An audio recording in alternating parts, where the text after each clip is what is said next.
வேடசந்தூர் பேரூராட்சி தூய்மை பணியாளர்களுக்கு காலை உணவு திட்டத்தை தொடங்கி வைத்த வேடசந்தூர் எம்எல்ஏ காந்திராஜன். தமிழகம் முழுவதும் உள்ள மாநகராட்சி மற்றும் பேரூராட்சி தூய்மை பணியாளர்களுக்கு காலை உணவு வழங்கும் திட்டத்தை தமிழக முதலமைச்சர் மு.க.ஸ்டாலின் இன்று தொடங்கி வைத்தார். இதனையடுத்து வேடசந்தூர் பேரூராட்சியில் பணியாற்றும் தூய்மை பணியாளர்களுக்கு காலை உணவு வழங்கும் திட்டத்தினை வேடசந்தூர் எம்எல்ஏ காந்திராஜன் தொடங்கி வைத்தார்.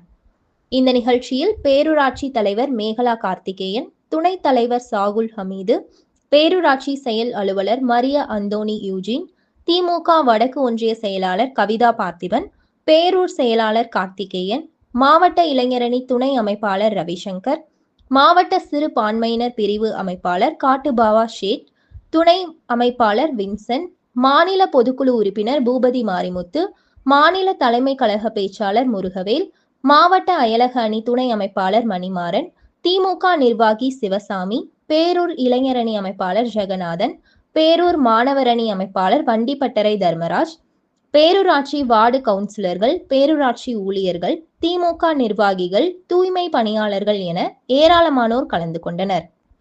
திராவிட முன்னேற்ற கழகத்தின் சார்பில் முதல் முறையாக நம்முடைய இந்திய வரலாற்றில் தமிழ்நாடு புரிஞ்சுக்கிட்டார். தலைவர் உலகத்தை புரிஞ்சுக்கிறோம், அதெல்லாம் புரிஞ்சுக்கிற முடியாது, என்ன நடந்திருக்கும் புரிஞ்சுக்கிட்டாரு.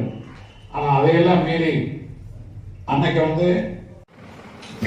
அடாங்க பாருங்க.